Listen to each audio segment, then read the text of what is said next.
प्रार्थना करेंगे। गुरुर्ब्रह्मा गुरुर्विष्णु गुरुर्देवो महेश्वरा गुरुर साक्षात् परब्रह्म तस्मै श्री गुरुवे नमः। तस्मै श्री गुरुवे नमः। ओम शांति शांति। चलो अब अभी हम यूनिवर्सल प्रार्थना करेंगे। फिलोसफी के है। O hidden life O hidden life, vibrant in vibrant in every atom. every atom. O hidden light O hidden light, shining in shining in every creature. every creature. O hidden love O hidden love, embracing embracing all in oneness. all in one. May each May each who feels who feels himself himself as one as one with thee with thee, know he is know he is also also one with one with every other. every other. Thank you. तो हमारा जो book है ये, तो ये है आत्म साधना book है, किताब है self culture, doctor Iqbal Kishan Taimni ji की लिखी है। वही हम बुक कर रहे हैं। 2 दिन में खत्म हो जाएगी। अनुवादक है डॉक्टर रघुवीर शरण गुप्ता जी है। थियोसॉफिकल सोसाइटी भारतीय शाखा वाराणसी से है। तो अभी हम अध्याय 24वां योग साधना के 8 अंग ये पाठ करना है। पेज नंबर है 274। ठीक है, अभी थोड़ा आराम से बैठिए, आराम से करना है ये पाठ। ओके, आप ज्यादातर लोग, हम सभी मास्टर समझने की ज्यादा कोशिश करना है।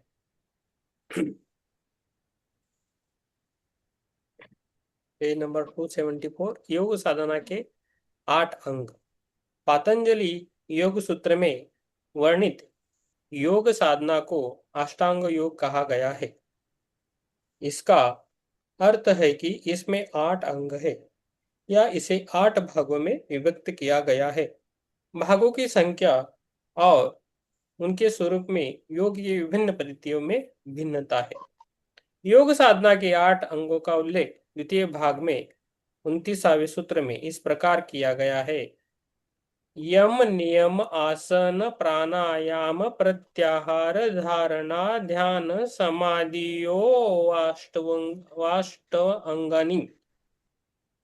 तो इसका अर्थ है यम नियम आसन प्राणायाम प्रत्याहार धारणा ध्यान और समाधि ये योग के 8 अंग है। अच्छा है, एक ही लाइन में खत्म होता है। यम नियम, यम नियम आसन प्राणायाम प्रत्याहार धारणा ध्यान और समाधि ये योग के 8 अंग है। तो इसके बारे में हम धीरे धीरे अभी जाएंगे। योग साधना को समझने के लिए हम इनमें से प्रत्येक पर संक्षेप में विचार करेंगे। संबंधित सूत्र के विस्तृत विवरण के लिए साधक टीका का अध्ययन कर सकता है। एक प्रश्न उत्पन्न हो सकता है और एक एक करके इन विभिन्न अभ्यासों पर विचार करने से पूर्व उसका उत्तर देना आवश्यक है। वो प्रश्न यह है कि योगाभ्यास में क्या इन्हें क्रमिक अवस्थाएं समझना चाहिए या इनका स्वतंत्र रूप से अलग अलग अभ्यास किया जा सकता है। अभ्यासों के स्वरूप में यह स्पष्ट ही है कि इनमें एक प्रकार का अनुक्रमिक संबंध है। उदाहरण के लिए धारणा ध्यान और समाधि का अभ्यास इसी क्रम से किया जाना चाहिए क्योंकि एक ही प्रक्रिया की ये 3 क्रमिक अवस्थाएं हैं।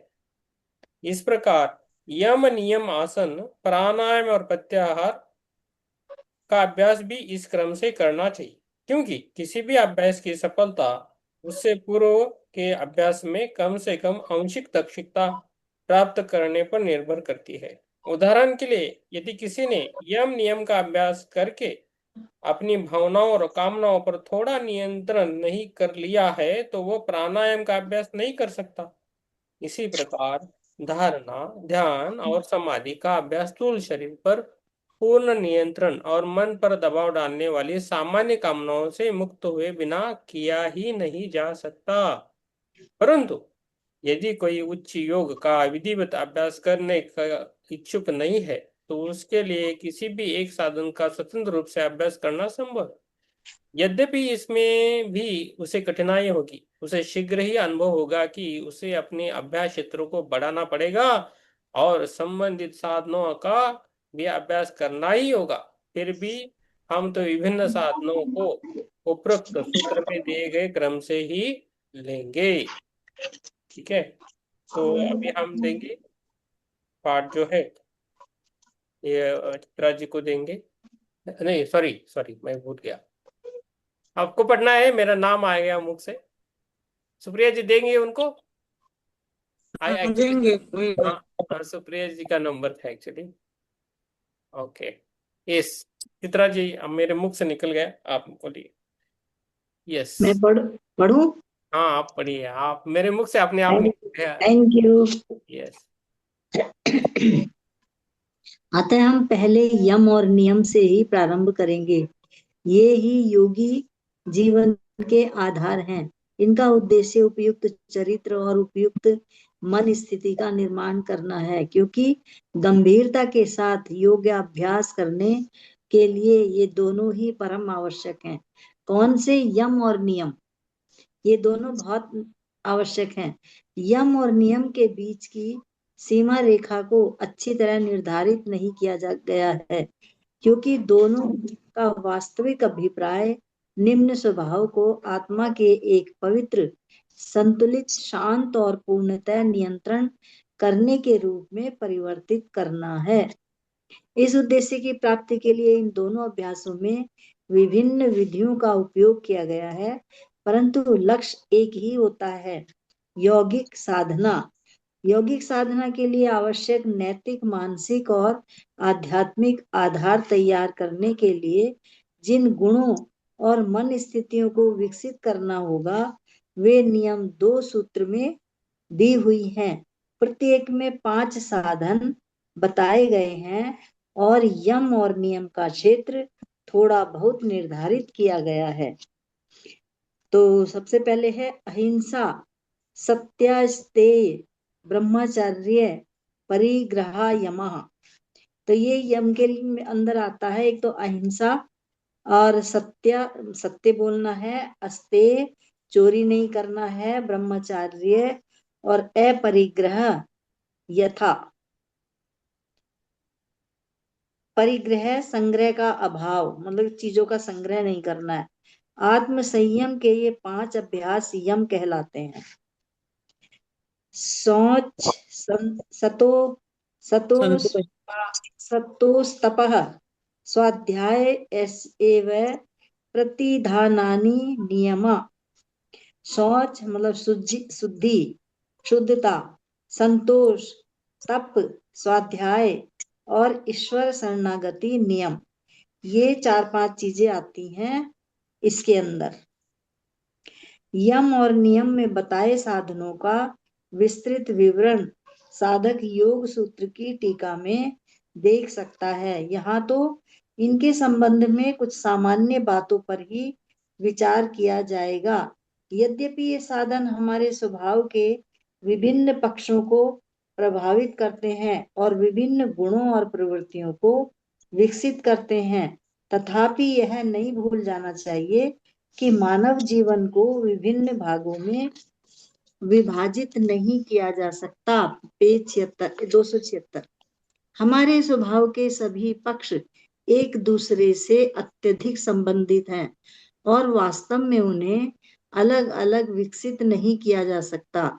जैसा कि पहले भी बताया जा चुका है, हमें अपने मन और चरित्र की समस्या को एक साथ ही लेना होगा। भले ही अपने स्वभाव की किसी विशेष बुराई या प्रवृत्ति को दूर करने के लिए हम किसी विशेष पक्ष की ओर कुछ समय तक विशेष ध्यान दें। इसका यह भी अर्थ होता है कि अपने निम्न स्वभाव के संबंध में इन 2 सूत्रों में बताई सामान्य बुराइयों तक ही हमारा प्रयत्न सीमित न रह जाए। उदाहरण के लिए, हम यह न मान बैठे कि हम क्रोध, ईर्ष्या आदि करने के लिए स्वतंत्र हैं, क्योंकि यम नियम वाले सूत्रों में इस मानवीय बुराइयों का स्पष्ट उल्लेख नहीं है। यदि हम ऐसा करते हैं तो सारी शक्ति जो एक सुनिश्चित प्रवृत्ति के रूप में व्यक्त होती है वह अपनी अभिव्यक्ति की नई दिशा ढूंढ लेगी और ऐसी नई अवांछनीय प्रवृत्तियों के रूप में प्रकट होगी। जिनको सोचते थे कि वे हम हैं, हम में है ही नहीं। वास्तव में नियम में सम्मिलित शौच, पवित्रता और संतोष के अंतर्गत वे सभी अवांछनीय प्रवृत्तियां आ जाती हैं जिनका स्पष्ट उल्लेख यम में नहीं किया गया है। यदि इन दोनों का अभ्यास अच्छी तरह किया जाए तो हम अपने मन और चरित्र का एकांगी नहीं सर्वांगीय विकास कर सकेंगे। दूसरी बात यह समझनी है कि उपरोक्त वर्णित अवांछनीय प्रवृत्तियों के समाप्त करने के लिए आत्म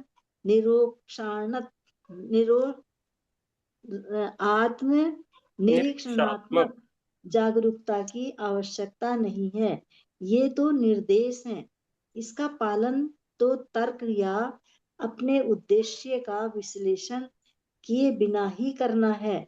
उदाहरण के लिए, यदि हम में झूठ बोलने की प्रवृत्ति है तो हमें अपने मन में यह तर्क वितर्क नहीं करना चाहिए कि उन विशिष्ट परिस्थितियों में हमारा झूठ बोलना उचित है या नहीं, अथवा हम यह पता लगाएं कि झूठ बोलने में हमारा उद्देश्य क्या था, अथवा उस क्षण हम अपनी मन स्थिति जानने का प्रयत्न करें। हमें तो सारे संशयपूर्ण विचारों को बिल्कुल निकाल देना चाहिए और निशंक होकर सत्य बात कहनी या करनी चाहिए। इसके लिए हमें केवल अपनी मानसिक क्रियाओं और प्रवृत्तियों का सामान्य बोध आवश्यक है।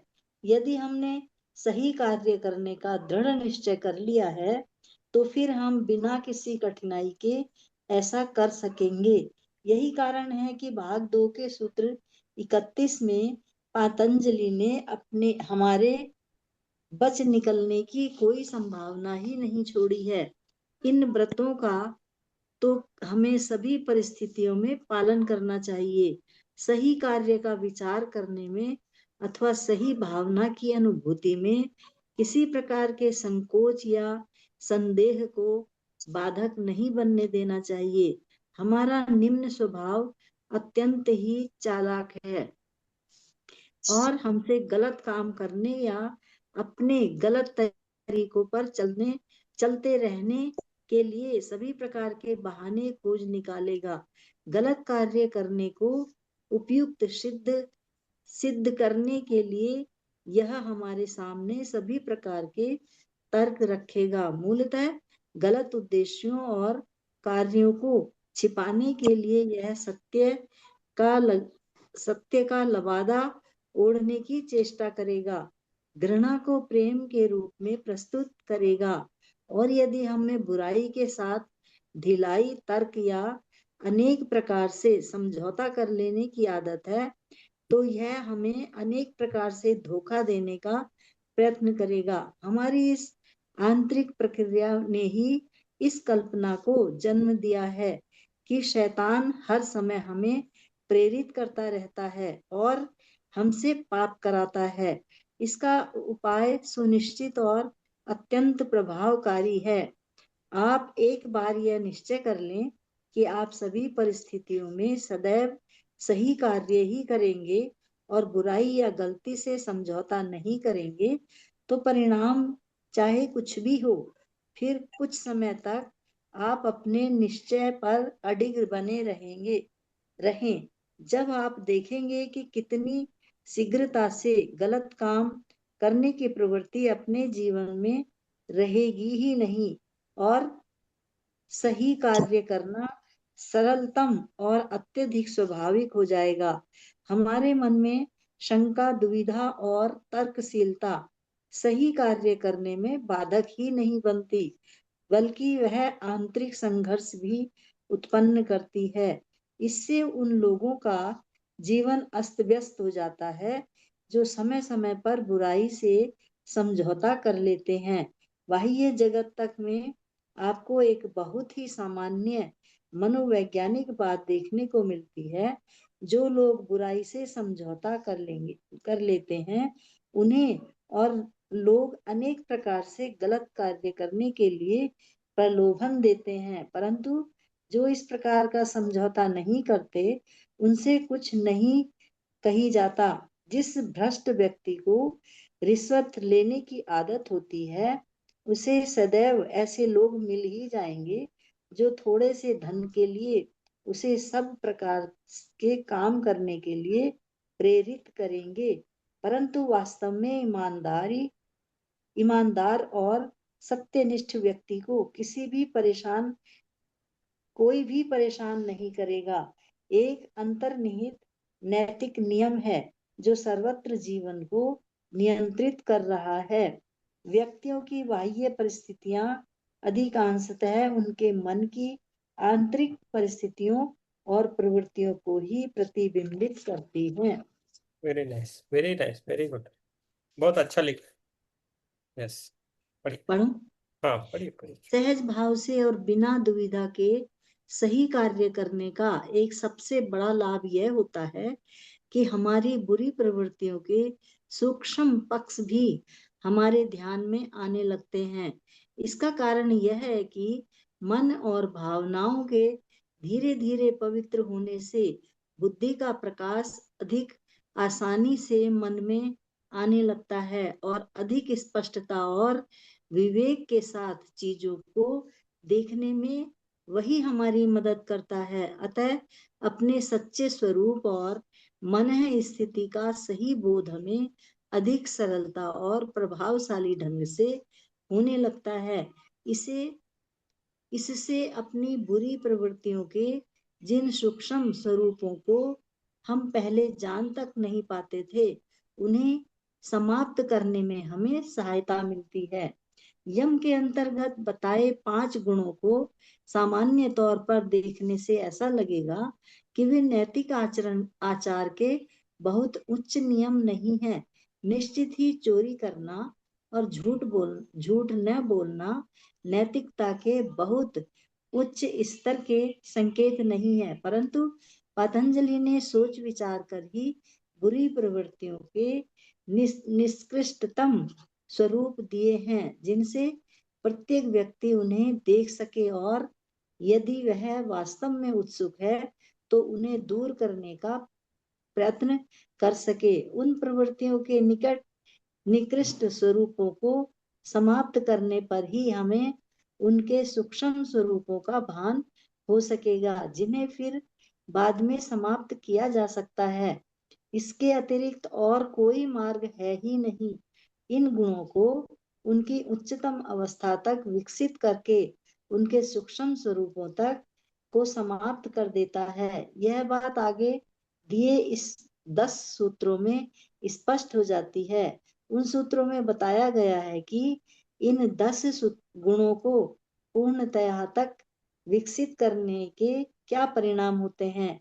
यम नियमों के 10 तत्वों में से प्रत्येक के लिए एक एक सूत्र है। उनमें आप देख सकते हैं कि इन गुणों को किस सीमा तक विकसित किया जा सकता है और इन सामान्य सी बातों के पीछे कितनी आश्चर्यजनक संभावनाएं भी छिपी हैं। इस रोचक प्रश्न पर यहाँ और विचार करना आवश्यक नहीं है, परंतु इस समस्या का सावधानी से अध्ययन करने पर साधक को यह जानने में सहायता मिलेगी कि सत्यनिष्ठता में कितनी संभावनाएं छिपी हैं, परंतु अनिवार्य आदत से क्या प्राप्त किया जा सकता है। सत्य में हाँ, स्थित होना। पहले उसके नहीं, उसके ऊपर पहले लाइन है, कितनी संभावना छिपी अच्छा, है और प्रत्येक परिस्थिति में। परंतु इस समस्या का सावधानी से अध्ययन करने पर साधक को यह जानने में सहायता मिलेगी कि नहीं, उससे पहले सत्यनिष्ठता में मैं कितनी। परंतु परंतु से फिर से पढ़ना है। एक लाइन छूट रही है आपसे। परंतु परंतु इस परंतु समस्या तो का मैंने पढ़ा है। परंतु से ही तो पढ़ा है। फिर से पढ़िए।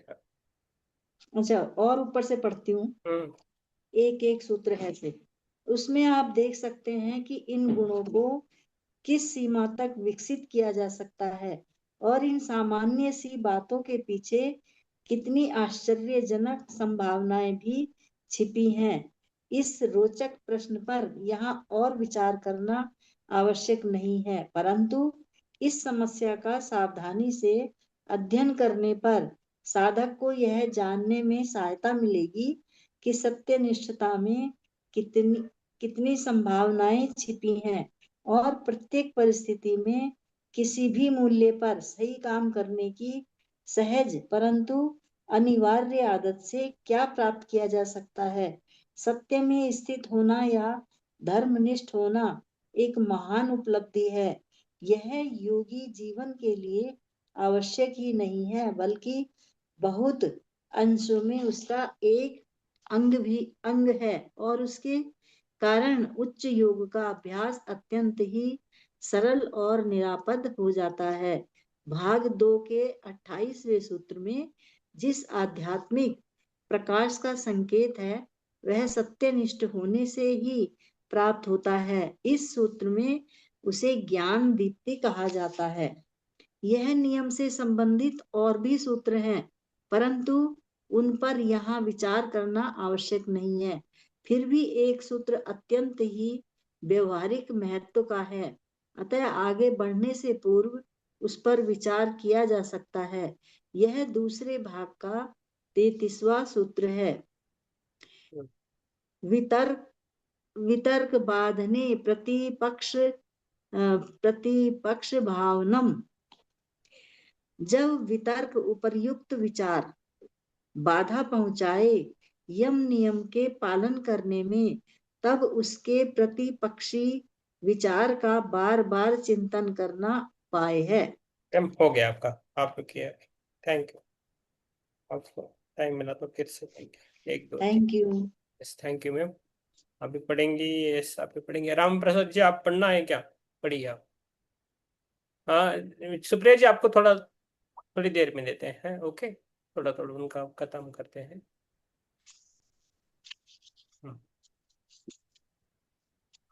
यस, राम प्रसाद जी आप है ना, अनम्यूट करके बोल देख लीजिए। उसके बाद संदीप जी के बाद सुप्रिया जी को लास्ट देंगे। ओके, उनका थोड़ा थोड़ा हो जाएगा। यस, आप ही पढ़िए। जब वितर्क अनुयुक्त विचार बाधा पहुंचाए यम नियम के पालन करने में, तब उसके प्रतिपक्षी यहाँ विचार का बार नहीं, चिंतन करना नहीं उपाय आप, है। सर आप अपने अपने निम्न स्वभाव को रूपांतरित, यहाँ से पढ़ना है। अपने नियम के यही ना सर, हाँ हाँ, अपने नियम का स्वभाव को रूपांतरित करने का कार्य आसान नहीं है। वास्तव में प्रमुख कठिनाई यह है कि हमारे आदर्शों के होते हुए भी अवांछनीय प्रवृत्तियों को जड़ से निकाल देने का हमारे निश्चित निश्चय के भी भी ये हमें परेशान करती रहती है। हम क्या करें? किसी अवांछनीय प्रवृत्ति को समाप्त करने का सर्वोत्तम उपाय क्या है? पहली बात जो हमें ध्यान में रखनी है वह यह है कि ऐसी सभी प्रवृत्तियों की जड़ हमारे मन में होती है, भले ही उसमें से कुछ भी अभिव्यक्त केवल स्थूल शरीर में ही हो। प्रत्येक प्रत्येक कार्य के पहले विचार होता है प्रत्येक कार्य से पहले विचार होता है, चाहे वह चेतन मन में हो या अचेतन मन में। अवचेतन के स्थान पर अचेतन शब्द का प्रयोग जानबूझकर किया गया है, क्योंकि किसी भी अच्छे कार्य के लिए प्रेरक शक्ति मन में उत्पन्न खंडों में आती है। अतः यह स्पष्ट है कि इन प्रवृत्तियों को निकालने के लिए हमें मन के क्षेत्र में जाना होगा और केवल उनकी ब्रह्म बाह्य अभिव्यक्तियों को रोकने के लिए संघर्ष करने की उपेक्षा उन्हें बाहर उन्हें वहां निष्क्रिय बना देने का प्रयत्न करना होगा। किसी भी अवांछनीय प्रवृत्ति को मानसिक स्तर पर निष्क्रिय बना देने की सलाह इस सूत्र में दी गई है, परंतु विपरीत विचार पर बराबर चिंतन करने का चिंतन क्या अर्थ है? इसका अर्थ केवल विपरीत विचार पर सोचनीय रहना मात्र नहीं है, बल्कि विपरीत दृष्टिकोण पर ध्यानपूर्वक विचार करने का प्रयत्न करना है। अतः यदि आप किसी से घृणा करते हैं तो आप उसकी अच्छाई पर विभिन्न बातों में उसके दृष्टिकोण का जिन कठिनाइयों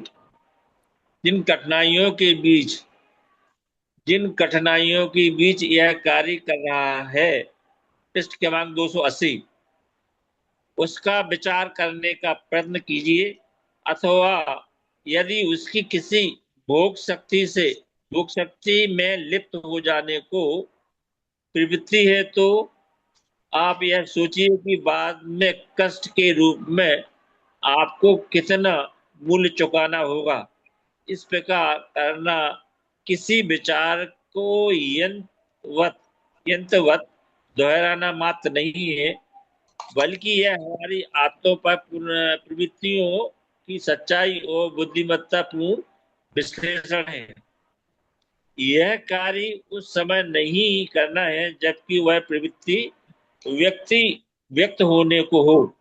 इसे तो उस समय करना है चाहिए जब मन अपेक्षाकृत शांत हो और आप स्थिर चित्त में विपरीत दृष्टिकोण पर विचार कर सकें।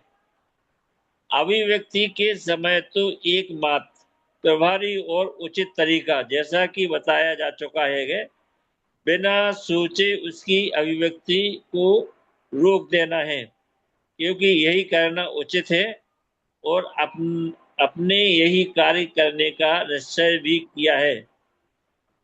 इस रोचक विषय की ओर व्याख्या करना आवश्यक नहीं है और हम अब योग साधना के अगले अध्याय आसन को लेते हैं। सर हो गया आपका सर, थैंक यू जी। यस, आपको है ना राम प्रसाद जी, आप जब भी सत्र नहीं है आप रोज 2 पेजेस पढ़ना है जोर से, जब भी अकेले हो, नहीं तो आप किसी को पढ़ा कर बोल सकते हैं, थोड़ा आपको और सुधारना करना है। यस, अभी है ना योग के बारे में खाली ये 2 पैराग्राफ है, आप चित्रा जी इसके बारे में बोल दीजिए, उसके बाद संदीप जी, और उसके बाद प्राणायाम का जो पार्ट है वो सुप्रिया जी के लिए। कभी कभी उल्टा सुल्टा होता है, लेकिन आपके लिए वो पार्ट रहते हैं, इसलिए हम चुप रहते हैं। ठीक है, चित्रा जी आपको कुछ बोलना है अभी के पैराग्राफ के लिए? नहीं ठीक है, ये तो आसान है, हाँ, कुछ ऐसा कठिन इसमें है नहीं। यस, ठीक है। यस, संदीप जी आपको दो दो पैराग्राफ अभी जितना राम प्रसाद ने किया योग के बारे में, योग समरी इधर से पढ़ना है। हाँ, योग संबंधित अभ्यासों में से संभवतः जिससे सबसे अधिक लोग परिचित है वह है योगासन। वास्तव में बहुत से लोगों के लिए योग कुछ आसन करना अथवा स्वास्थ्य सुधारने के लिए इसी प्रकार के शारीरिक अभ्यासों के अतिरिक्त कुछ और है ही नहीं। फिर भी योगी के जीवन में आसन की महत्वपूर्ण भूमिका के विषय में बहुत कम लोग ही जानते हैं। इसका उद्देश्य शरीर द्वारा मन में उत्पन्न अशांति को समाप्त करना है। प्रत्येक व्यक्ति के शरीर और मन एक दूसरे से जुड़े हैं। शरीर की अव्यवस्थित क्रियाएं और हलचल मन में व्यवधान उत्पन्न करती रहती है और धारणा, ध्यान और समाधि का अभ्यास करने से पहले इन व्यवधानों को समाप्त करना आवश्यक है। अंततः शरीर को एक स्थिति में स्थित कर दिया जाता है और उसी स्थिति में उसे काफी समय तक रखा जाता है। यह देखा गया है कि इसके परिणाम स्वरूप वह वातावरण में उत्पन्न सभी बाह्य परिवर्तनों जैसे गर्मी, सर्दी आदि, जिन्हें द्वंद्व कहा जाता है, के प्रति संवेदन शून्य हो जाता है और वह मन में ऐसे व्यवधान उत्पन्न नहीं करता जो इन परिवर्तनों से उत्पन्न होते हैं। इससे शरीर प्राणायाम और प्रत्याहार के अगले 2 अभ्यासों के लिए भी तैयार हो जाता है। योग का अगला साधन प्राणायाम है। इसको भी बहुत अलग सम, इसको भी बहुत गलत समझा गया है, विशेषकर पाश्चात्य देशों में। वहां इसका अर्थ है शारीरिक स्वास्थ्य सुधारने के उद्देश्य से कुछ स्वास्थ्य संबंधी अभ्यास करना। यदि प्राणायाम ठीक से किया जाए तो सब कुछ अभ्यासों में अधिक प्राणवायु के अंदर जाने से स्नायु मंडल पर इसका अच्छा प्रभाव होने के कारण स्वास्थ्य में सुधार तो होता ही है, परंतु योग में इसका मूल उद्देश्य यही नहीं है। इसका उद्देश्य तो प्राणमय कोश छाया शरीर में प्राण के प्रवाह पर पूर्ण और सचेतन नियंत्रण प्राप्त करना है, जिससे इसको जहां आवश्यकता हो वहां ले जाने में सहायता मिले। यह केवल कुंभक अर्थात सांस को पूरी तरह रोककर ही धीरे धीरे किया जा सकता है। जब प्राण के सब प्रवाह पर नियंत्रण हो जाए तो फिर उसका उपयोग कुंडलिनी जागृत करने के लिए किया जा सकता है, जिससे भौतिक जगत की चेतना का संबंध वासना और मनोमय कोशों से हो सके हो सके प्राणायाम से खतरा यही उत्पन्न होता है। इसीलिए इसका अभ्यास योग गुरु के निर्देशन और पूर्व तैयारी के बिना नहीं करना चाहिए। प्राणायाम का सर हो गया सर आपका, थैंक यू। यस, बहुत अच्छा लिखा है। प्राणायाम क्यों करना है? प्राणमय कोश है जो छाया शरीर के लिए करना है, मुझे भी आज पता चला, बहुत अच्छा है। यस, अभी है ना, इससे आगे जो है सुप्रिया जी को पढ़ना है और मन से, पूरे मन से पढ़िए। ठीक है, आप कंटिन्यू पढ़िए। चलो, थैंक यू। हाँ सुप्रिया जी, अनम्यूट करिए आप।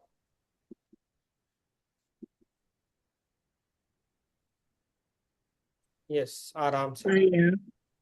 Page number 281। प्राणायाम का दूसरा उपयोग मन को एकाग्र करने के लिए किया जाता है।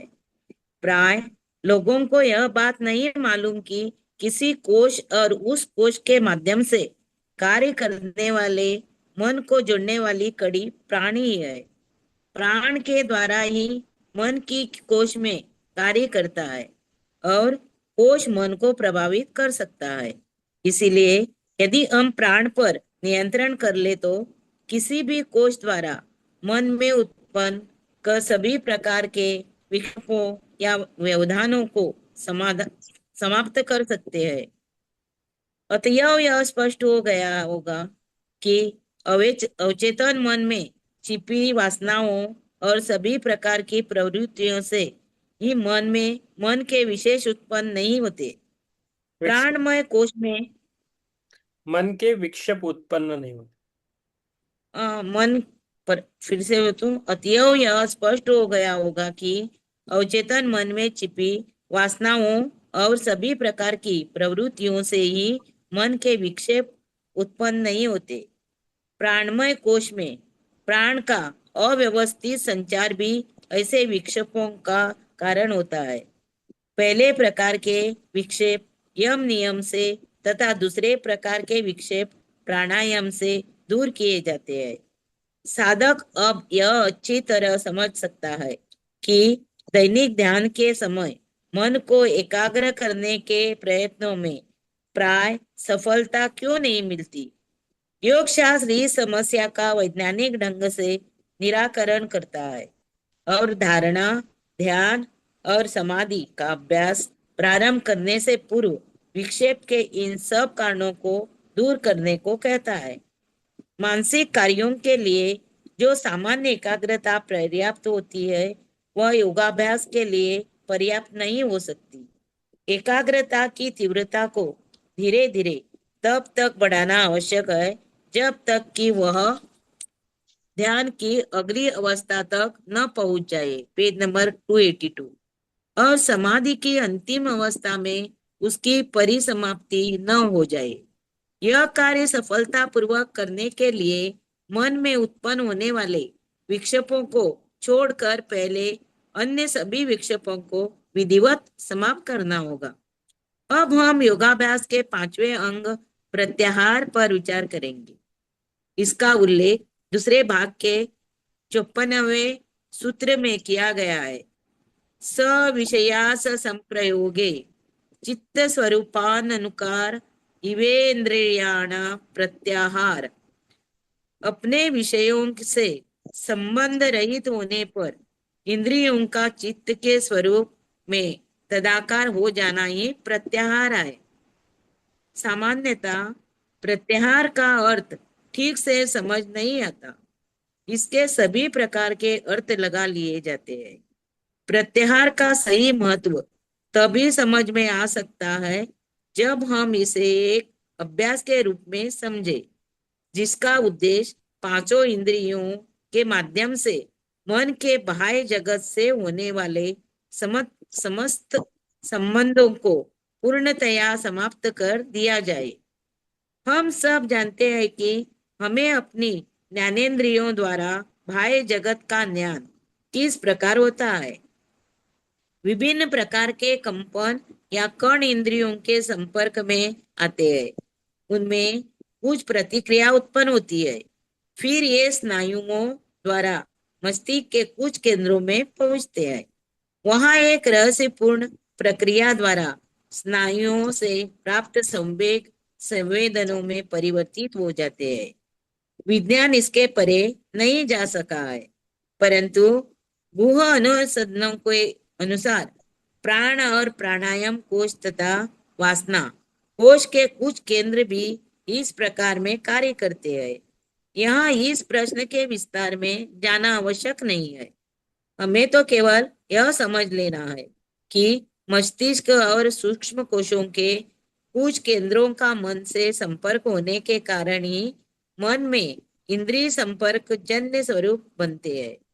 जब तक मन इंद्रियों के माध्यम से बाह्य जगत के संपर्क में रहेगा, उसमें इंद्रिय संपर्क जन्य स्वरूप निरंतर बनते ही रहेंगे।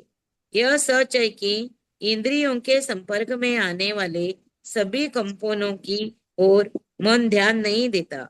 सभी प्रकार के ध्वनि कंपन हर समय कानों से टकराते रहते हैं, परंतु हम सभी की ओर ध्यान नहीं देते। हम जानते हैं कि मन जितना अधिक किसी अन्य क्रिया में व्यस्त रहता है, उतना ही कम यह इन कंपनों की ओर ध्यान दे पाता है।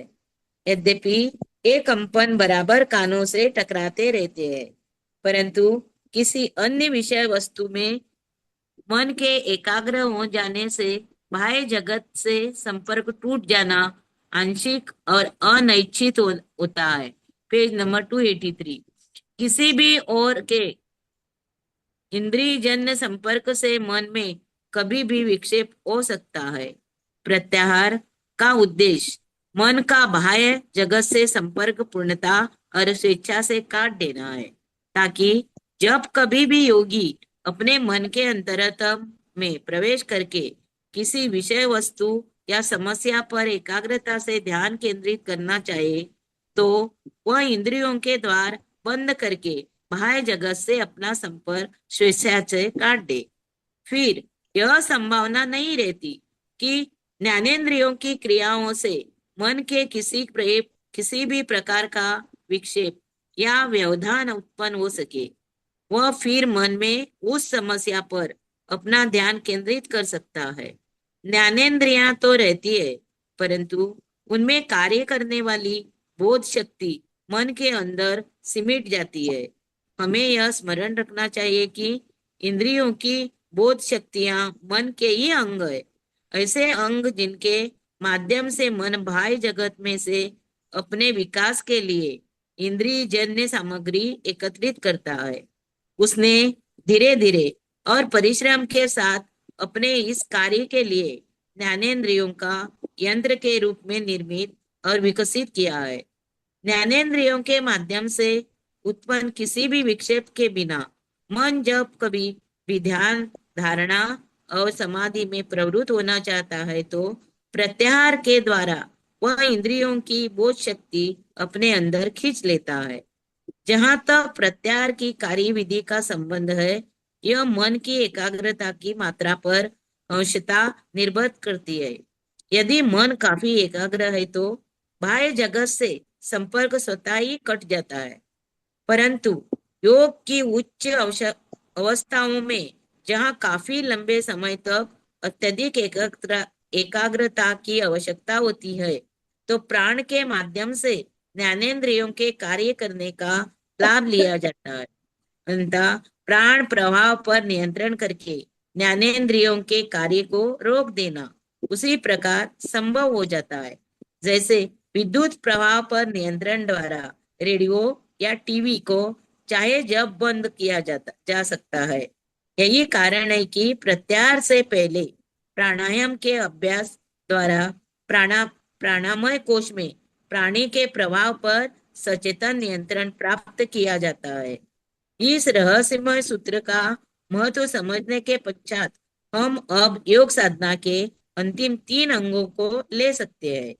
इन्हें अंतरंग साधन कहा गया है, ताकि पहले 5 बहिरंग साधनों से इनका अंतर्भेद किया जा सके। Page number 284। धारणा, ध्यान और समाधि पूर्णता मानसिक प्रक्रियाएं है, और ये ही योग की सच्ची और आवश्यक साधना है। पहले 5 अभ्यास तो इनमें सहायक होते हैं। उनसे तो केवल यह सुनिश्चित हो जाता है कि धारणा, ध्यान और समाधि के लिए आवश्यक परिस्थितियां उपलब्ध है। यह विचार कि समाधि का अभ्यास अत्यंत कठिन है, अथवा पेज यह नंबर एक मैम पेज नंबर 284 बोला ना, ज्योति मैम के लिए 284 पेज नंबर। जी हाँ आत्मानंद। हाँ, फिर से हाँ, 284 फिर से पढ़िए मैम। पढ़ो। हाँ फिर से पढ़िए। धारणा, ध्यान और समाधि पूर्णता मानसिक प्रक्रिया है, और यही योग की सच्ची और आवश्यक साधना है। पहले 5 अभ्यास तो इनमें सहायक होते हैं। उनसे तो केवल यह सुनिश्चित हो जाता है कि धारणा, ध्यान और समाधि के लिए आवश्यक परिस्थितियां उपलब्ध है। यह विचार कि समाधि का अभ्यास अत्यंत कठिन है, अथवा यह एक लगभग असंभव सी उपलब्धि है, गलत धारणा पर आधारित है। सामान्यतः समस्त बाधाओं और प्रतिकूल परिस्थितियों के बीच हम अपना मन एकाग्र करने का प्रयत्न करते हैं। परिणाम यह होता है कि हम ध्यान में अपने मन को अच्छी तरह एकाग्र भी नहीं कर पाते। इससे हम स्वाभाविक ही यह निष्कर्ष निकाल लेते हैं कि समाधि की अत्यधिक एकाग्रता प्राप्त करना सामान्य व्यक्ति के लिए लगभग असंभव ही होना चाहिए। यदि हम बिना किसी पूर्व तैयारी के इसके लिए प्रयत्न करें तो यह कार्य असंभव सा ही होगा। ठीक उसी प्रकार जैसे एक स्कूल में पढ़ने वाले गणित के विद्यार्थी के लिए डिफरेंशियल और इंटीग्रल कैलकुलस के प्रश्न हल करना, परंतु यदि आधार ठीक से और विधिवत तैयार कर लिया गया है और वह एक एक कदम आगे बढ़ता है, तो उच्च स्तरों तक पहुंचने पर उसे इन प्रश्नों को हल करने में विशेष कठिनाई अनुभव नहीं होती। इसी प्रकार यदि आवश्यक तैयारी कर ली गई है और वंचित परिस्थितियां उपलब्ध है, तो धारणा, ध्यान और समाधि का अभ्यास सरल हो जाता है। यदि मन को विक्षिप्त करने वाले तथा उसकी स्वाभाविक और स्वतंत्र क्रियाओं में बाधा उत्पन्न करने वाले समस्त अवरोधों, ग्रंथियों और दबावों से मन मुक्त हो गया है, तो उसे नियंत्रित करना तथा उससे काम लेना सचमुच आसान है। इस कार्य को वैज्ञानिक ढंग से करना ही बाह्य या बहिरंग योग का उद्देश्य है। यम नियम से भावनाओं और कामनाओं के विक्षेप दूर होते हैं। आसन स्थूल शरीर द्वारा उत्पन्न अवरोध दूर करता है। प्राणायाम से प्राणमय कोश में उत्पन्न विक्षेप समाप्त होते हैं और अंततः प्रत्याहार ज्ञानेंद्रिय को निष्क्रिय बना देता है। अब केवल मन को ही नियंत्रित करना शेष रह जाता है, और यह मन पहले ही अवरोधों और दबावों से मुक्त हो चुका है। अतः योगी बिना विशेष कठिनाई के धारणा, ध्यान और समाधि का अभ्यास कर सकता है और मन की वृत्तियों का विरोध करके पहले अध्यायों में वर्णित अनुभव प्राप्त कर सकता है। Page number 285। विज्ञान के अन्य क्षेत्रों की तरह योग विधा में भी कठिनम परिणाम उचित विधि के निर्माण और प्रयोग से आसानी से प्राप्त हो सकते हैं। हो गया यह मैम, तो पहले ही। मैम हो गया। Thank you. Yes yes, Jyoti ma'am आपको पढ़ना है?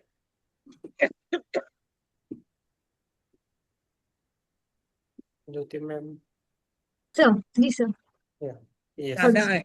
हाँ ये पेज आप पढ़िए। जी Yes. हाँ कुछ भी करने से पहले तैयारी रहेगी तो सब कुछ सफल हो जाता है। करेक्ट। हाँ, यह तो पहले ही वहां से ना सर हाँ हाँ सही। हाँ, यह तो पहले। 285। हाँ, यह तो पहले ही बताया जा चुका है कि धारणा, ध्यान और समाधि एक सतत प्रक्रिया की 3 क्रमिक अवस्थाएं हैं। एकाग्रता की मात्रा और कुछ निश्चित और स्पष्ट अवस्थाओं की प्राप्ति के कारण ही ये एक दूसरे से भिन्न है। इन सब बातों का विवेचन अच्छी तरह योग सूत्र की टीका में किया गया है और उन पर यहाँ विचार करने की आवश्यकता नहीं है, परंतु कुछ प्रचलित गलत धारणाओं को दूर करने तथा टीका को समझना अधिक सरल बनाने के लिए कुछ सामान्य बातों का उल्लेख किया जा सकता है। पहली बात तो यह समझ लेनी है कि ध्यान, धारणा और समाधि की विविध प्रक्रिया में जिस विशिष्ट विषय पर मन एकाग्र किया जाता है वह कोई मूर्त वस्तु हो यह आवश्यक नहीं है। योग की भाषा में विषय कोई भी वस्तु, सिद्धांत, नियम, तत्व या सत्य हो सकता है। इस विषय की वास्तविकता ही इस प्रक्रिया द्वारा जानी जाती है। समाधि में समाप्त होने वाली ध्यान की इस सतत विविध प्रक्रिया को योग की भाषा में संयम कहते हैं। योग सूत्र के तीसरे भाग में उन विषयों के उनके उदाहरण दिए गए हैं जिन पर संयम का अभ्यास किया जा सकता है। इस अध्याय के अध्ययन से ज्ञात होगा कि इस उद्देश्य के लिए विषयों के कितने विभिन्न प्रकार हो सकते हैं।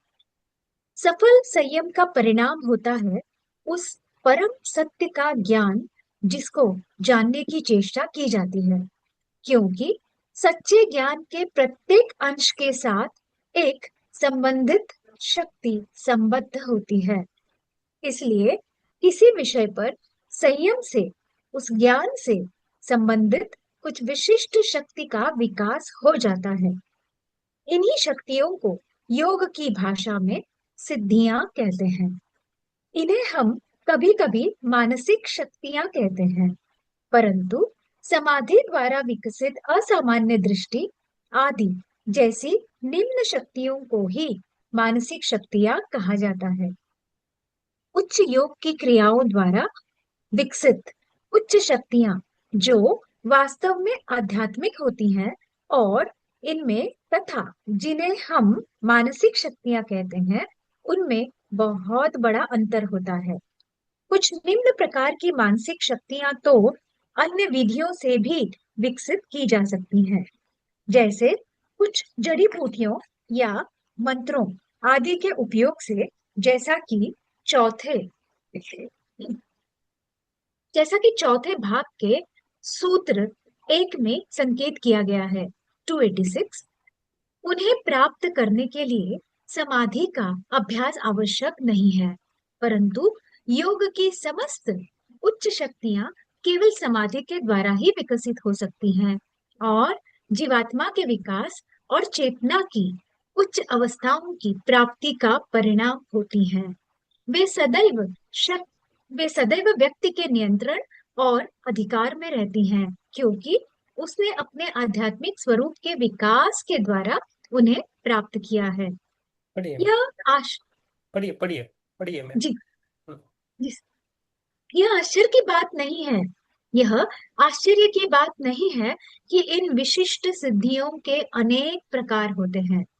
हम जानते हैं कि निम्न मत के क्षेत्र तक में किसी भी प्रकार का ज्ञान कितना ही तुच्छ क्यों न हो, व्यक्ति को एक प्रकार की शक्ति प्रदान करता है।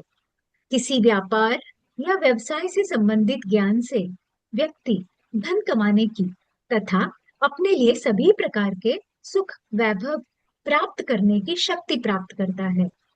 अणु शक्ति के संबंध में प्राप्त ज्ञान से वैज्ञानिकों को प्राणी मात्र का जीवन स्तर सुधारने या उसे नष्ट करने की शक्ति प्राप्त हो गई है। इसमें आश्चर्य की क्या बात है यदि योग साधना से चेतना की उच्च अवस्थाएं विकसित होने पर योगी को परमोत्कृष्ट ज्ञान प्राप्त होने के कारण अत्यंत असाधारण शक्तियां प्राप्त हो जाएं। एक हाइड्रोजन बम से एक संपूर्ण नगर के विध्वंस हो जाने की संभावना से हमें आश्चर्य नहीं होता, परंतु यदि कोई योगी दीवार में से होकर जा सकता है या दूसरे के मन की बात जान सकता है तो हम आश्चर्य करते हैं। धन्यवाद। Thank you. आपको कुछ बोलना है, बोल सकते। सर, इसमें ये कहा गया है कि जब व्यक्ति ध्यान, धारणा और समाधि, ये तीन बातें कही गई, ध्यान, धारणा और समाधि, जब इन तीनों प्रक्रिया से व्यक्ति जेन्युइनली गुजरता है, गंभीरता से कार्य करता है अपने ऊपर, अपने आध्यात्मिक विकास के लिए, तो उसमें कुछ शक्तियां उत्पन्न हो जाती हैं।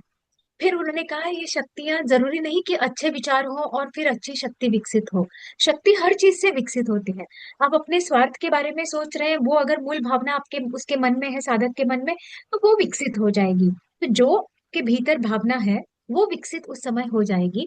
और जब वो विकसित होती है, कुछ लोग उसे मानसिक सिद्धियां कहते हैं, मगर मूलतः यह आध्यात्मिक सिद्धियां होती है।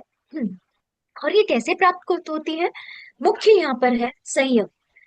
व्यक्ति साधक अगर संयम से काम ले तो ये सारी शक्तियां प्राप्त हो सकती हैं।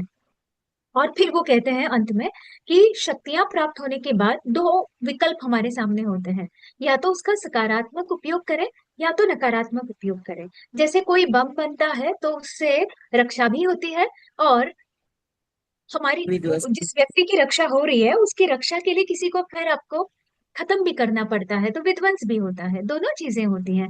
पर ये चीजें हैं और ये तभी प्राप्त होती हैं जबकि आप संयम से काम लें और इन ध्यान, धारणा और समाधि की अवस्था जो अंतिम अवस्था है उस तक आप पहुंचे।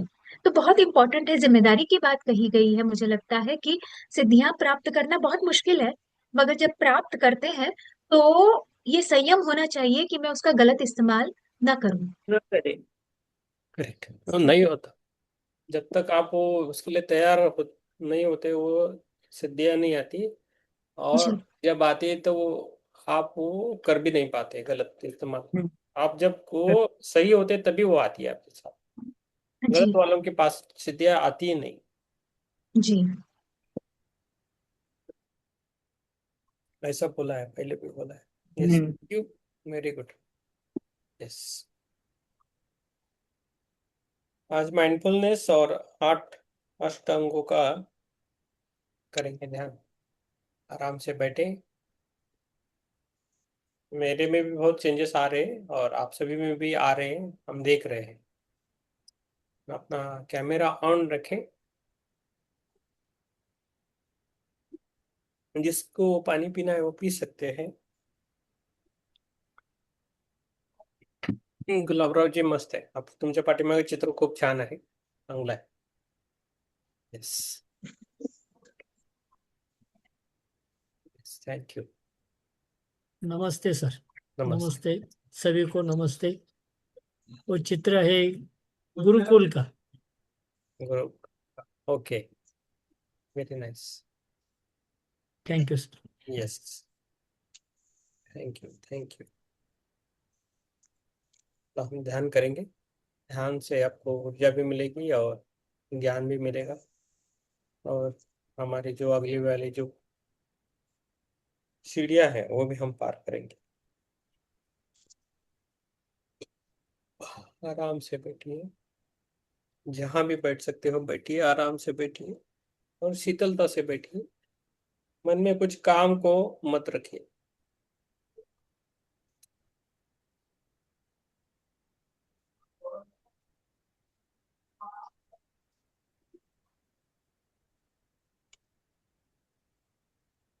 आराम से बैठना है।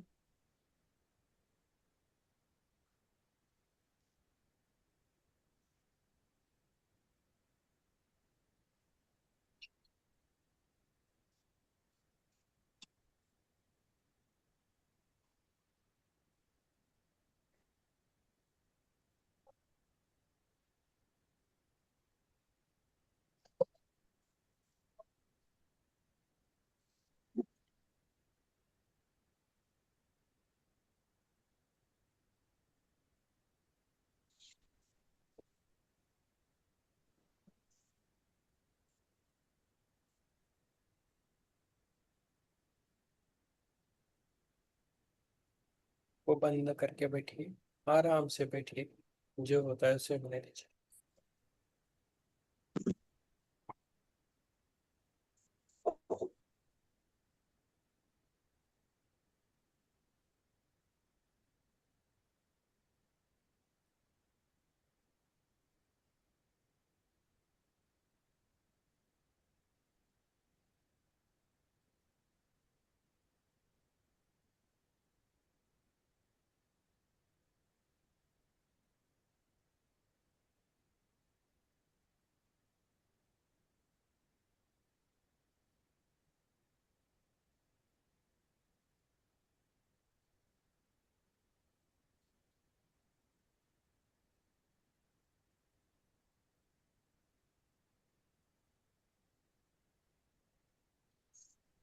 आज का ध्यान इम्पोर्टेंट है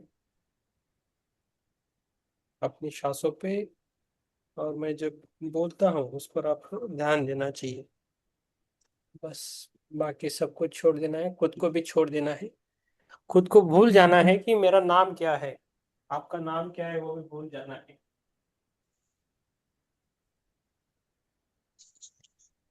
हमारा नाम क्या है वो भी भूल जाना है।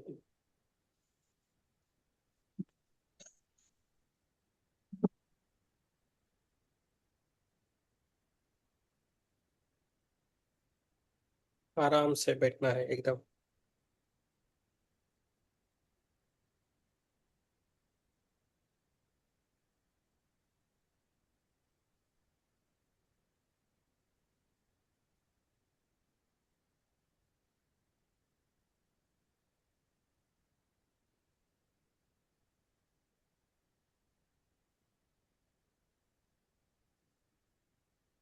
आज का ये समय है, ये केवल आपके लिए, शांति के लिए, जागरूकता के लिए है और आत्म विकास के लिए है। मन ही जीवन को दिशा देता है। मन ही जीवन को दिशा देता है और जागरूक मन जीवन को सुंदर बना देता है। Mindful mind is very important. जागरूक मन ही जीवन को सुंदर बना देता है। आज हम माइंडफुलनेस, अफर्मेशन, मेडिटेशन और योग के अष्टांग के बारे में पर चलेंगे। माइंडफुल यानी जागरूकता का अभ्यास। माइंडफुलनेस जागरूक रहना, अपने श्वास पर ध्यान लेके आना है। सिर्फ देखे श्वास भीतर जा रही है और बाहर आ रही है, उसको हमें देखते रहना है। कुछ बदलना नहीं है, केवल देखना है, आराम से करना है। जो होता है उसे आराम से करते रहना है। यदि विचार आए मन में तो उसे रोकना नहीं है, बस देखे और जाने दे। जैसा आकाश में बादल आते हैं ना, उसी तरह बादल जाते रहते हैं, आकाश उधर ही रहता है। उसे अपने को मन स्थिर रखना है। जो भी विचार आए उसे जाने दे, उसे रोकना नहीं और इसके पीछे भी नहीं भागना है।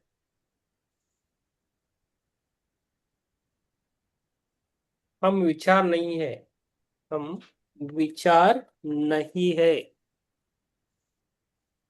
हम देखने वाले हैं, बस ये याद रखना है।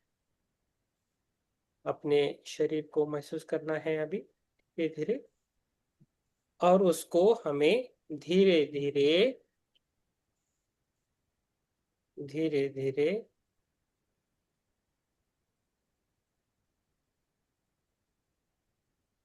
रिलैक्स करना है। अपने पैरों को,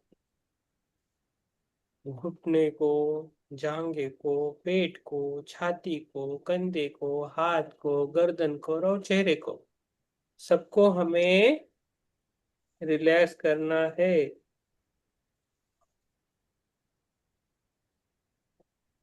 पूरे हमारे शरीर को रिलैक्स करना है।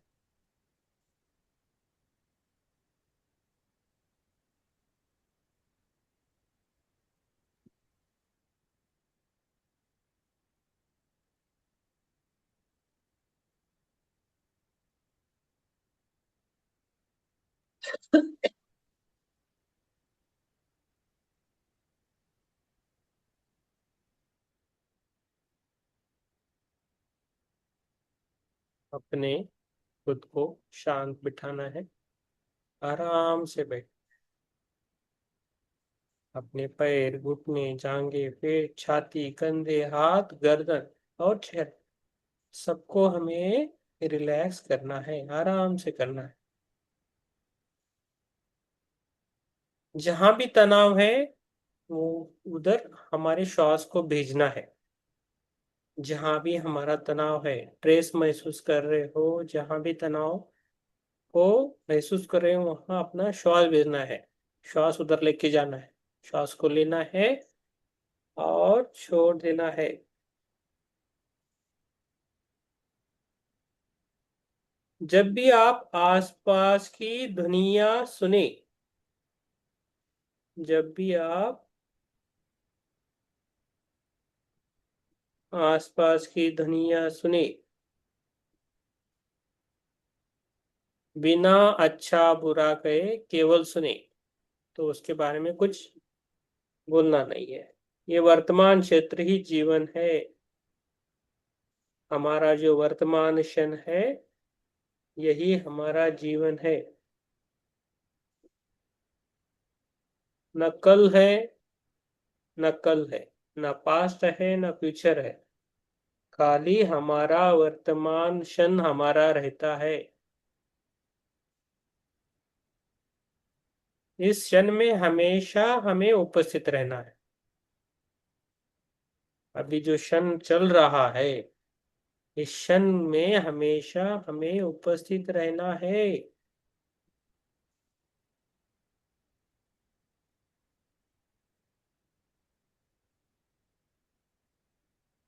और बोलना है, मैं इस क्षण में उपस्थित हूँ, मैं इस क्षण में उपस्थित रहूं और हमेशा इस क्षण में उपस्थित रहूंगा या रहूंगी। मैं जागरूक हूँ, मैं हमेशा जागरूक रहूंगी, रहूंगा। मैं शांत हूँ, मैं शांत हूँ।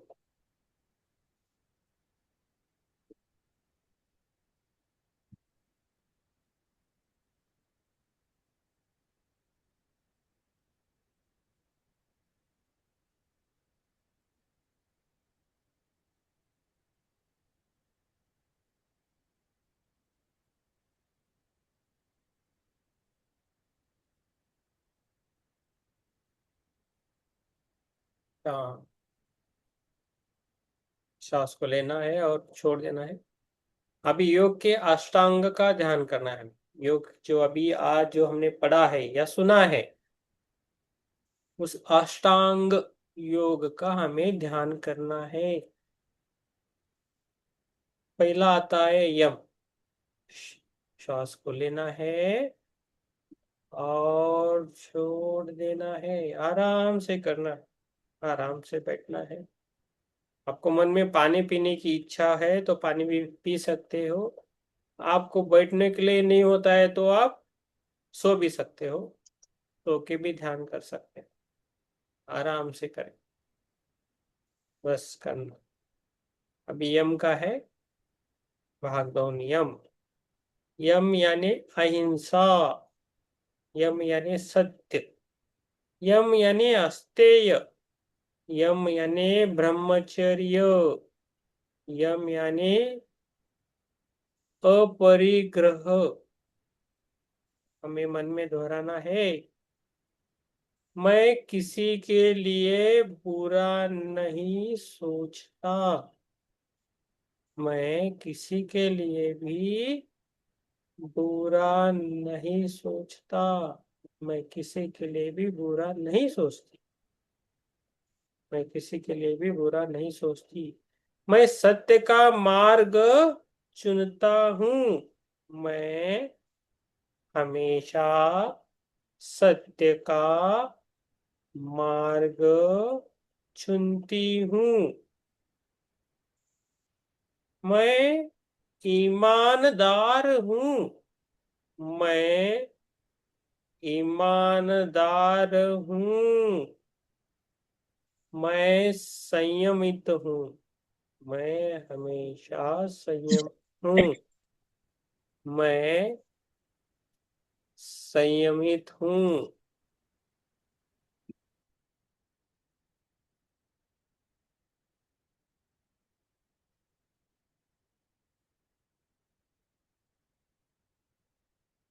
मैं अनावश्यक, मैं अनावश्यक चीजों से मुक्त हूँ, मैं अनावश्यक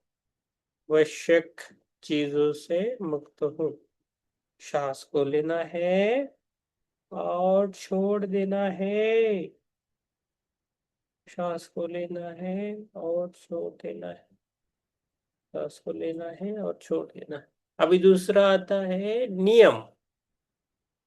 आज है दूसरा जो अष्टांग है वो है नियम।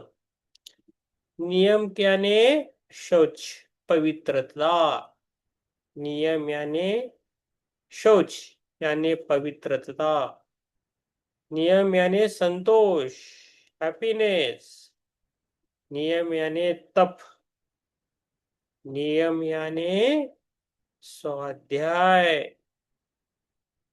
नियम यानी ईश्वर प्रणिधान, नियम यानी ईश्वर परिधान। श्वास को लेना है और छोड़ देना है, और मन में हमें बोलना है, मैं शुद्ध हूँ, मैं शुद्ध हूँ, मैं संतुष्ट हूँ, मैं संतुष्ट हूँ।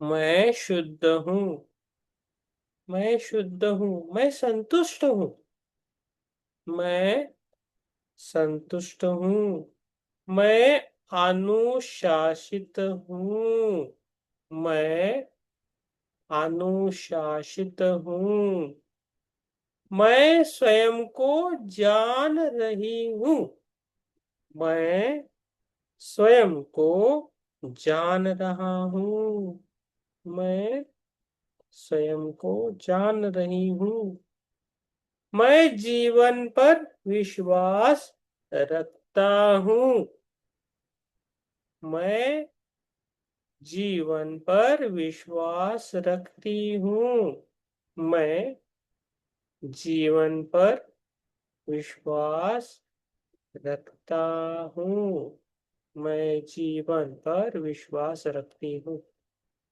इसको लेना है और छोड़ देना है।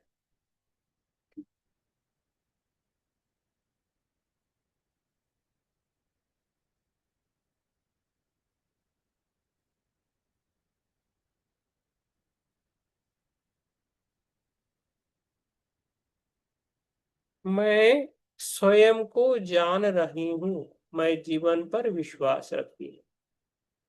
मैं मेरे जीवन पर विश्वास रखता हूँ। श्वास को लेना है और छोड़ देना है। श्वास को लेना है और उसे आराम से छोड़ देना है। तीसरा आता है आसन। तीसरा जो अष्टांग में से आता है आसन। अपने शरीर को स्थिर और सहज रखे, यह है आसन। अपने शरीर को स्थिर और सहज रखे। शरीर स्थिर, मन स्थिर। जैसा ही हमारा शरीर स्थिर होने लगता है वैसा ही हमारा मन स्थिर होने लगता है। और हमें ये बोलना है मैं सहज हूं, मैं सहज हूं, मैं संतुलित हूं, मैं संतुलित हूं, मेरा शरीर ऊर्जा से भरा है, मेरा शरीर ऊर्जा से भरा है, मेरा शरीर ऊर्जा से भरा है। श्वास को लेना है और छोड़ देना है। श्वास को लेना है और छोड़ देना है। श्वास को लेना है और छोड़ देना है। चौथा आता है प्राणायाम। प्राणायाम, प्राणायाम। धीरे धीरे हमें 4 गिनती में श्वास ले, मन ही मन आप काउंट कर सकते हो। धीरे धीरे 4 गिनती में श्वास ले, 2 या 4 गिनते रोक ले उसे।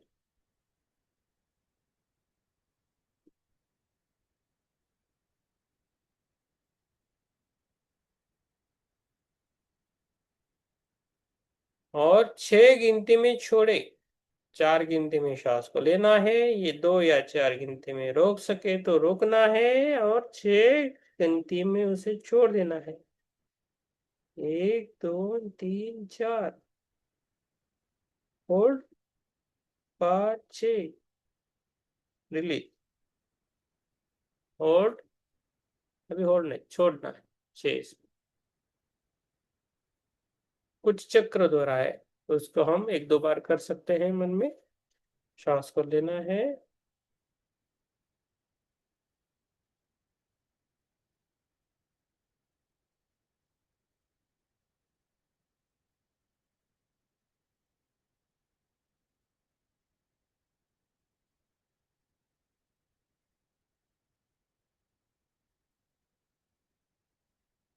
श्वास को लेना है और छोड़ देना है।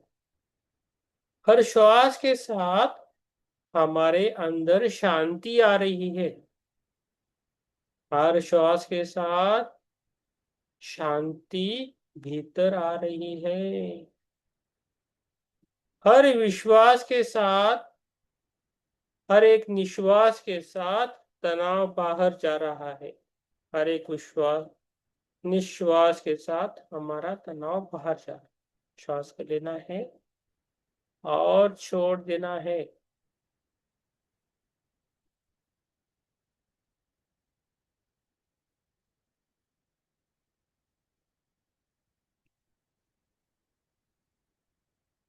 श्वास को लेना है और छोड़ देना।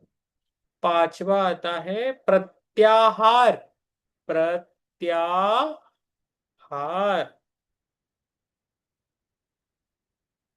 इसको इंद्रियों को भीतर लाए। प्रत्याहार मीन्स इंद्रियों पर कोई, इंद्रियों से छुटकारा, इंद्रियों का भीतर लेके आए। बाहरी दुनिया से ध्यान हटाए। इसे करते वक्त बाह्य दुनिया से ध्यान हटाना है, भीतर की दुनिया में प्रवेश करना है। अभी हमें भीतर की दुनिया में प्रवेश करना है। श्वास को लेना है और छोड़ देना है। सांस को लेना है और छोड़ देना है। छठा आता है धारणा। छठा आता है धारणा। हमारा जो मस्तिष्क है उसमें भ्रूण मध्य पर ध्यान रखें, या हृदय केंद्र पर भी हम ध्यान रख सकते हैं। अपने हृदय केंद्र पर ध्यान देना है, फोकस देना है। एक बिंदु एक ध्यान, एक बिंदु एक ध्यान।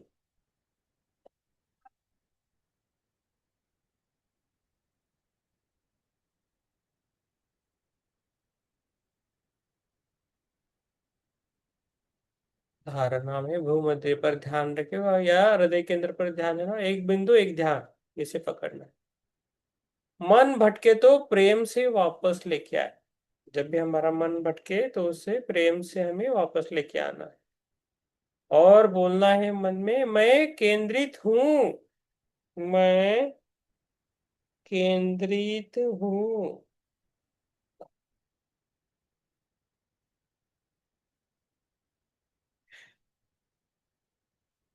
मेरी ऊर्जा एक दिशा में बह रही है।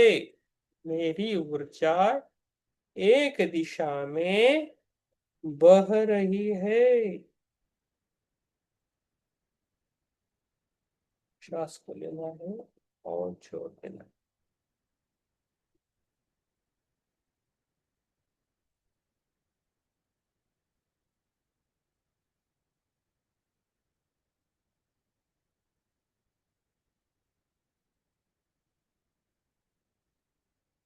श्वास को लेना है और छोड़ देना है। अभी हम करेंगे सातवां आता है ध्यान। जो अभी हम जो कर रहे हैं वो ध्यान पे आता है। अब कुछ समय हमें केवल मौन ध्यान करना है। कुछ समय हमें मौन ध्यान करना है। कुछ समय हमें मौन ध्यान करना। श्वास को लेना है और छोड़ देना है।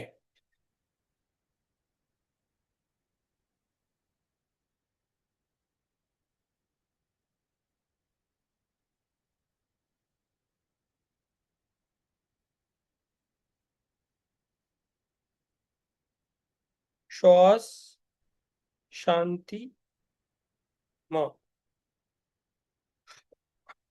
हर एक श्वास के हमारे अंदर शांति आ रही है।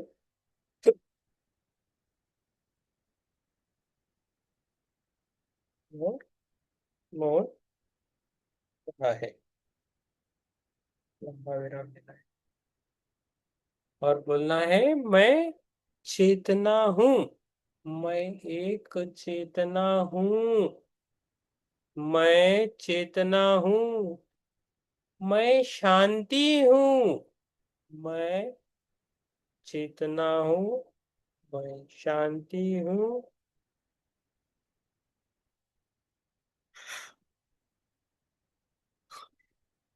मैं चेतना हूं, मैं शांति हूं, मैं प्रकाश हूं।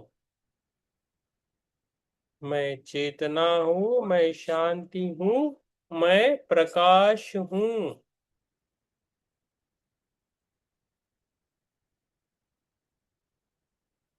अभी ध्यान ना बसायचं का तुला? बस शकते बरं, झोपत ऐक थोड्या वेळ.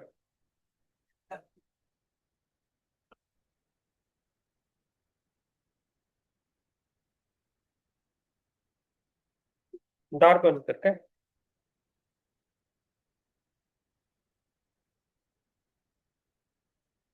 सुसू वगैरे केलास? सुसू करून आलास?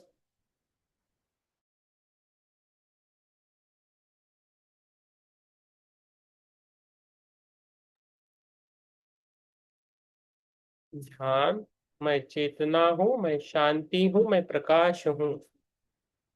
मैं चेतना हूं, मैं शांति हूं, मैं प्रकाश हूं. श्वास को लेना है और छोड़ देना है। उसके बाद आता है समाधि भाव। 8वां है समाधि भाव। कुछ क्षण हमें अनुभव करना है, कुछ क्षण उसको अनुभव करना है। शून्य स्थिति में जाने की कोशिश करनी है। मैं अलग हूं, मैं अलग नहीं हूं, सॉरी, मैं अलग नहीं हूं, मैं जीवन से जुड़ा हूं। मैं अलग नहीं हूं, मैं जीवन से जुड़ा हूं, मैं संपूर्णता का भाग हूं। मैं संपूर्णता का भाग हूं।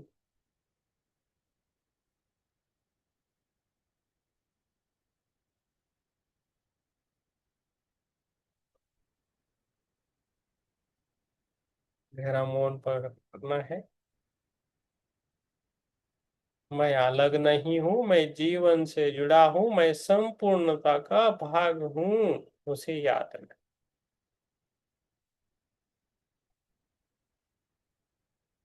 श्वास को लेना है और छोड़ देना है। श्वास को लेना है और छोड़ देना है।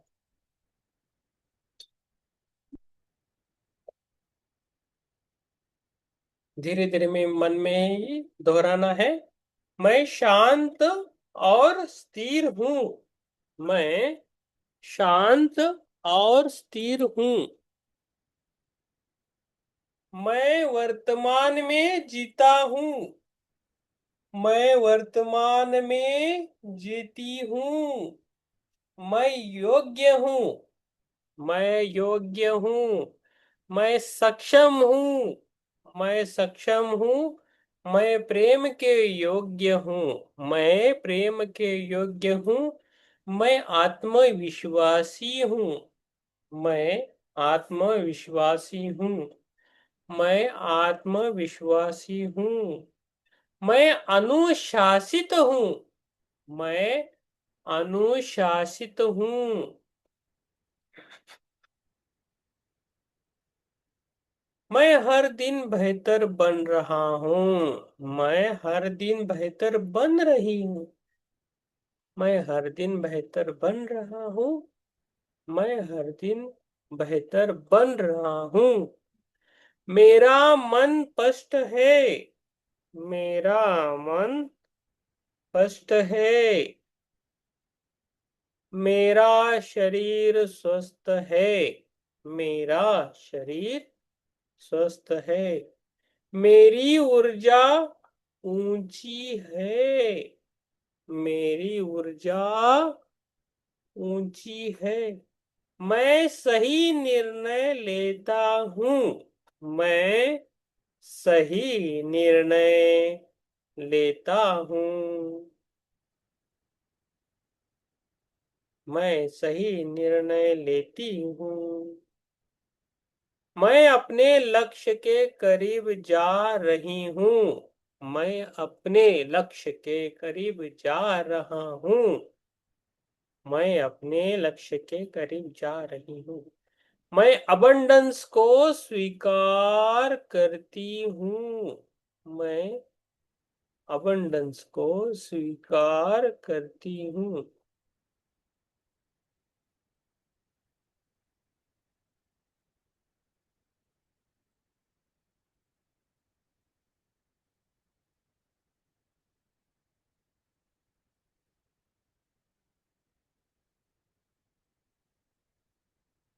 मैं सफलता को आकर्षित कर रही हूं, मैं सफलता को आकर्षित कर रही हूं,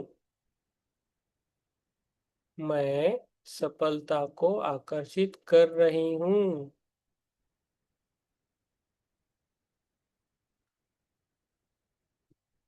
मैं सफलता को आकर्षित करती हूँ, मैं सफलता को आकर्षित करता हूँ, मैं नीडर हूँ, मैं नीडर हूँ, मैं धैर्यवान हूँ, मैं धैर्यवान हूँ, मैं मजबूत हूँ, मैं मजबूत हूँ, मैं संतुलित हूँ, मैं संतुलित हूँ, मैं कृतज्ञ हूँ, मैं कृतज्ञ हूँ,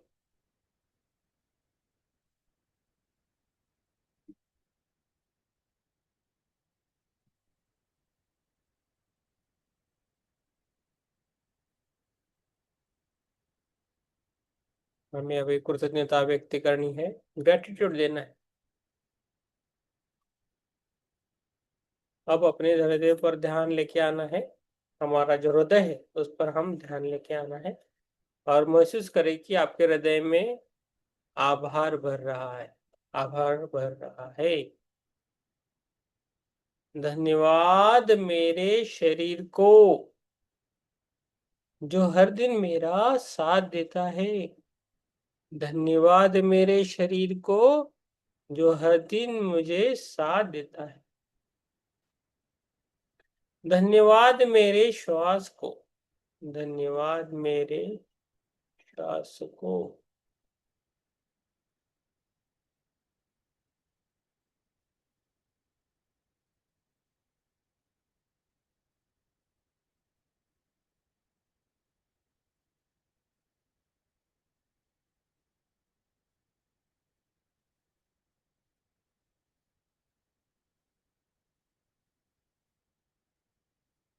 धन्यवाद मेरे श्वासों को जो हर दिन मेरा साथ देता। धन्यवाद मेरे शरीर को जो हर दिन मेरे साथ देता है। धन्यवाद मेरी श्वासों को जो जीवन देती है, जो मुझे जीवन देती है। धन्यवाद मेरे परिवार को, धन्यवाद मेरे परिवार को जो, धन्यवाद मेरे मित्रों को, धन्यवाद मेरे गुरुजनों को, धन्यवाद मेरे गुरुजनों के।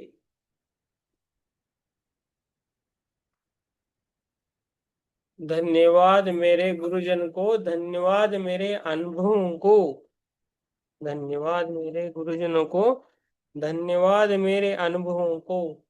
धन्यवाद सभी चुनौतियों को जो मेरे जीवन में आ गई है, उन सभी चुनौतियों के लिए भी धन्यवाद।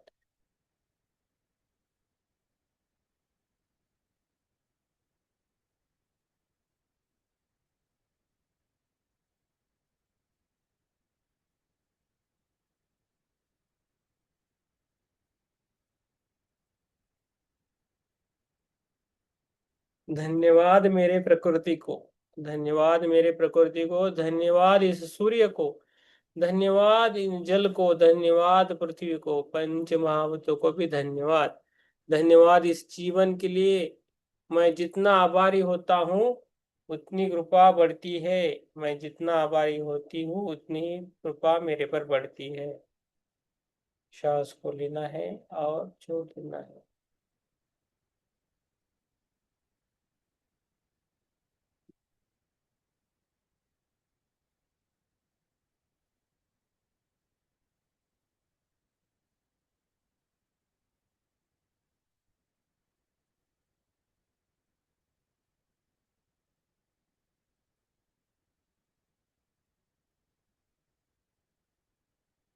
श्वास को लेना है और छोड़ देना है।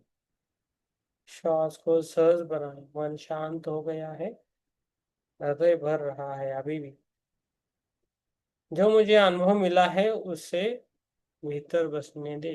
जो भी हमारे आज अनुभव मिला है उसको भीतर बसने दे। धीरे धीरे से गहरी श्वास को लेना है और छोड़ देना है। और मन ही मन में बोलना है, आज मैं नया हूँ, आज मैं नहीं हूँ, आज मैं जागरूक हूँ। मैं आज मैं जागरूक हूँ, आज मैं शांत हूँ, आज मैं शांत हूँ, आज मैं प्रेम हूँ। नमस्ते सभी को मेरा।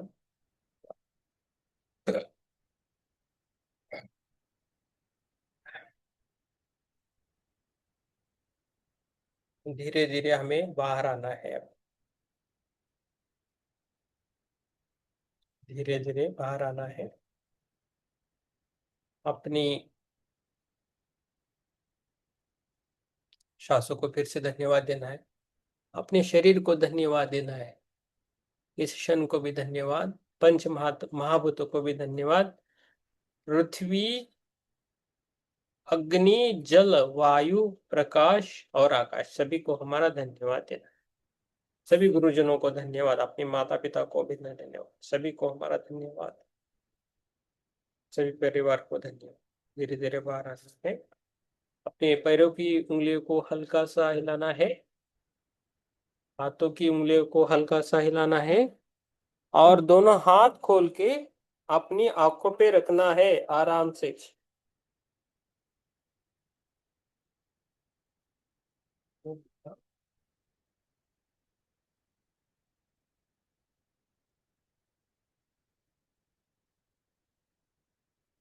5 सेकंड रखना है। 5, 4, 3, 2, 1, 0।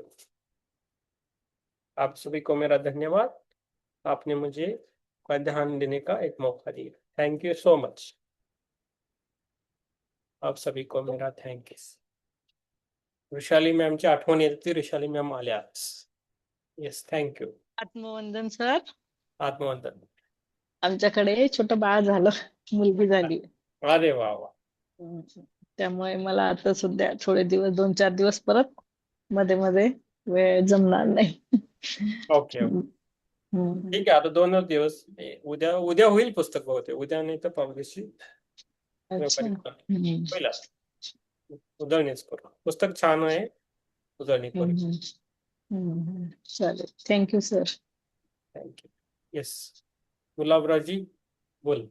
आत्मवंदन सर, आत्मवंदन, आत्मवंदन. सभी को आत्मवंदन। ध्यान अच्छा रहा, स्वाध्याय भी सुना, लेकिन मैं 9:30 बजे ज्वाइन हुआ, 9:30 से पहले।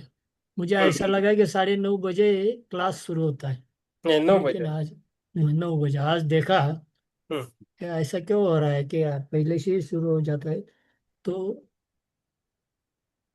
फ्लायर देखा तो 9 से ही है, तो कल से 9 शुरुआत ज्वाइन हो जाऊंगा।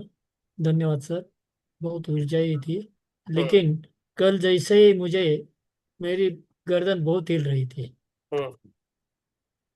ये क्या हो रहा है मुझे मालूम नहीं, ऐसा क्यों हो रहा है। पहले भी हुआ था क्या ऐसा? और पहले पहले नया नया बहुत होता था, पूरा मैं एक तरफ झुक जाता था, पूरा शरीर बदन पूरा झुकता था एक तरफ, दाया या बाया। अभी सिर्फ गर्दन झुक रही है, हिल रही है। होने दो, आपको जो भी होता है होने दीजिए। हमारा यस ये हमारा जो ध्यान है, हमारा जो ग्रुप है, उसमें हर दिन नया तरफ से हम ध्यान लेने की यस कोशिश करते हैं, तो इससे वो नाविन्य रहता है, वो बाहर निकलता है पूरा। यस हमें जो भी पंच पकवान भी मिले और रोज वही मिले तो हमें 8 दिन के बाद नहीं चाहिए बोलेंगे। तो कभी हम खाली रोटी भी देते हैं, कभी कुछ भी नहीं मिलता है, कभी कभी बहुत सारा मिलता है, ऐसा है। तो उस नाविन्यता मिलती है। यस हर दिन चेंजेस होता है ना, इसलिए वो अच्छा लगता है। यस, वही रखता हूँ मैं। यस, ये वो thank you sir. Thank you. आइए आप, कल भी है, हो जाएगा। Yes yes. Yes Ram Prasad ji बोलिए। आज चित्रा मैम से बोलना पड़ेगा। चित्रा मैम बोलिए, हो जाती है थोड़े, उनकी थोड़ी तबीयत बहुत ठीक नहीं बहुत रही। धन्यवाद। यस, बहुत बहुत धन्यवाद। धन्यवाद, बड़ा अच्छा ध्यान रहा। टाइम का ही पता नहीं चलता मेरे को तो। वेरी गुड, यही ध्यान। यस यस, राम प्रसाद जी बोलिए सर। आत्मवंदन सर। आत्मवंदन। अच्छा ऊर्जा का प्रवाह रहा सर, हम्म। और एक महापुरुष के दर्शन हो गए। अरे वाह, वेरी गुड। वाह, कौन से हैं ये तो नहीं समझ पा रहे हैं, लेकिन महापुरुष थे कोई। हाँ, चेंजेस है, बहुत अच्छा है। यस, वेरी गुड, आप थैंक यू। सारी ऊर्जा तो यही बटोर लेते हैं।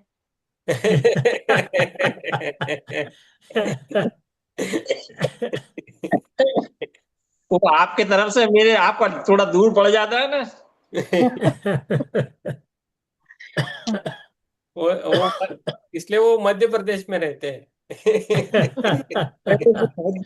ये दूर से मैं यस, प्रभाकर जी गए।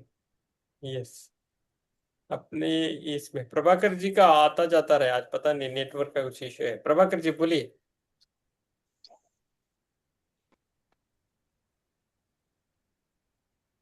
यस। प्रभाकर जी का आवाज नहीं है। ज्योति मैम, विवेक जी बोलिए।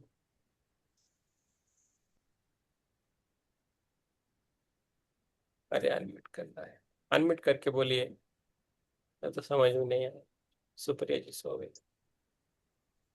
यस, ज्योति मैम, बाद में संदीप जी बोलिए।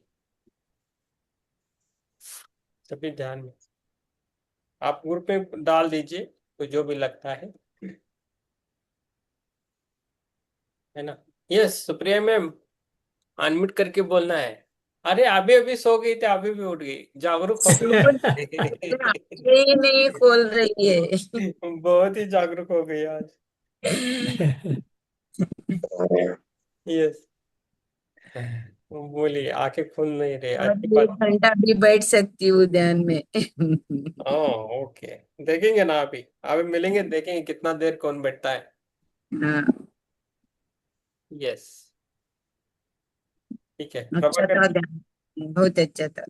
Very good, very good. हम योगी नहीं बन सकते ना, तो ये ध्यान से ही तो हम लोग को जो कुछ मिलता है वो लेने का। हमें कुछ बनते नहीं, ऐसा नहीं बोला, हम सब कुछ बन सकते हैं, ऐसा बोलना नहीं है। नहीं, बन सकते हैं, लेकिन इतनी धारणा हमारे पास नहीं रहेगी।